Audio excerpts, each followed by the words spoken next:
by the way, bago tayo magpatuloy, yung mga nakikita mong data dito sa ating video today, ito ay nanggaling sa ating website.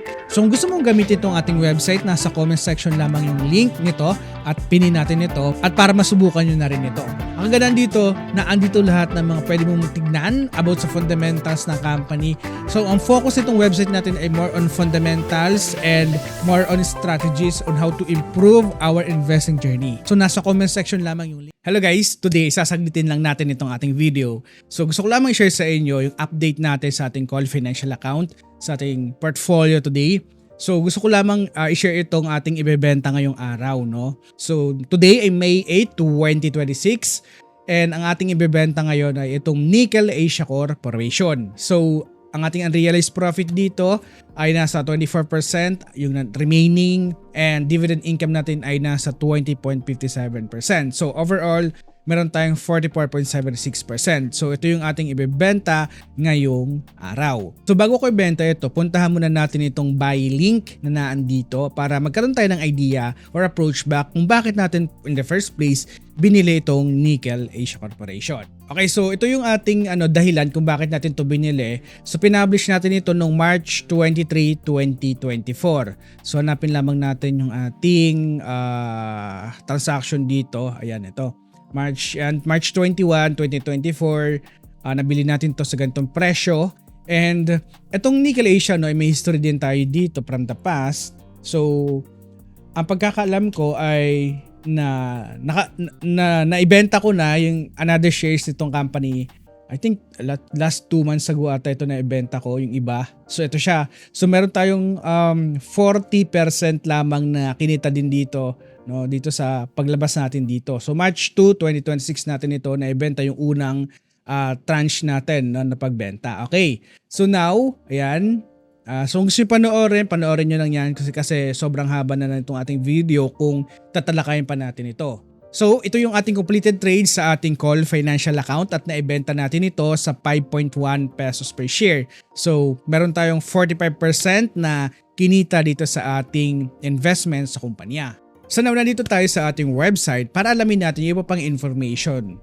So nandito tayo sa tab na dividend skinner natin and yun lang natin ang nickel. Nickel. Ba spelling ko? Mali. Ano yun? Ito. Nickel. Ito.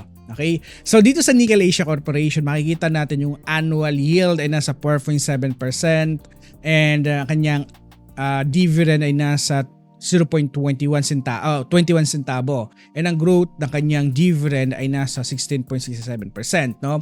Over the past 5 years average, ang dividend yield nitong Nickel Asia ay nasa 4.86%. So if you have an investment dito sa company na 100,000 pesos, probably makakatanggap ka ng dividend na nasa 26,000 pesos for the past 5 years. Okay? And nakagandahan dito yung consistent na dividend niya for the past 16 years, walang pala siyang nagbibigay na ng dividendo, no? So for more information sa kanyang dividend, andito tayo, ayan.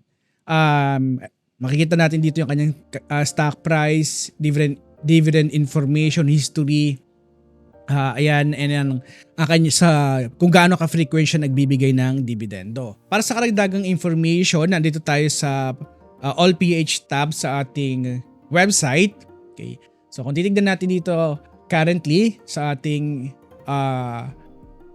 dashboard, nasa sell na ang kumpanya, no? And kung titignan din natin sa technical analysis side, makikita natin na malapit na din siya doon sa resistance level. Pero hindi tayo masyadong focus sa technicals. So, ang forte kasi natin ay on ang fundamentals. Okay pa rin naman na kanyang fundamentals. So, kung bakit ko ito kinuha today ang aking investment ay dahil nga mayroon tayong nakikitang another potential na pwedeng paglagakan na mas mabilis aangat ang ating portfolio over time, no?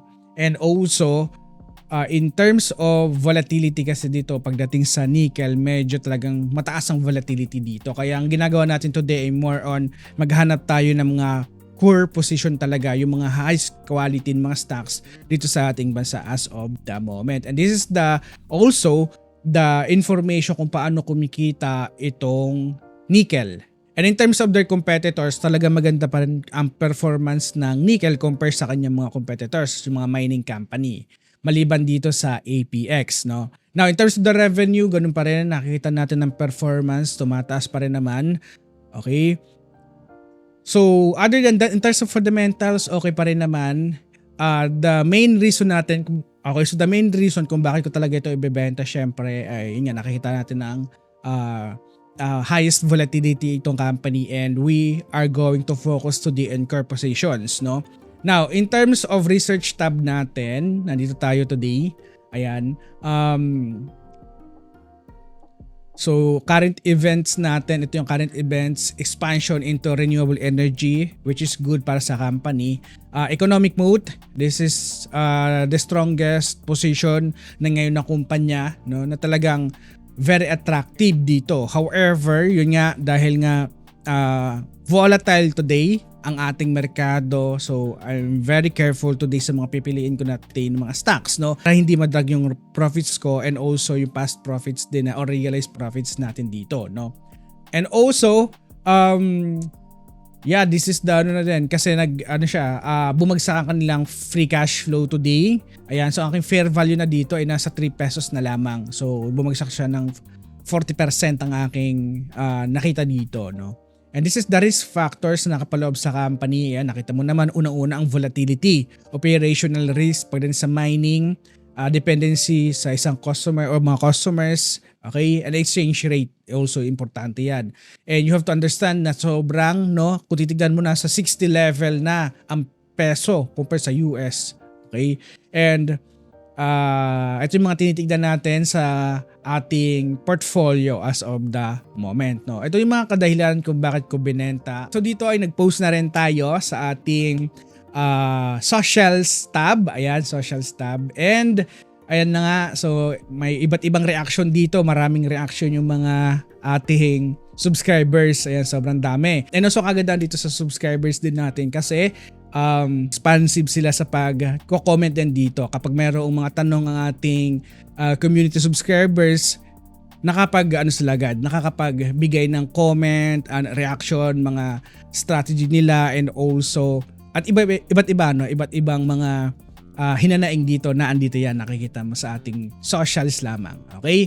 And also guys, mamaya abangan nyo sa newsletter natin na ipapasa mamayang hapon sa mga subscriber natin. So may bibigay ako sa yung mga iba't ibang mga stocks na potentially pwede nyo i-research today kapalit nitong Nickel Asia Corporation. Again, this is Pesy Warrior na lagi nagpapaalala na invest wisely and also see you on the other side. Again, if you enjoyed this video, please like and subscribe para mas marami pang investors ang maabot itong ating channel, and maraming salamat sa pagsuporta nyo sa ating website, and continuous ko itong dinedevelop para mas marami pang features ang maibigay ito sa inyo. Again, this is Pesy Warrior na lagi nagpapaalala na invest wisely and see you on the other side.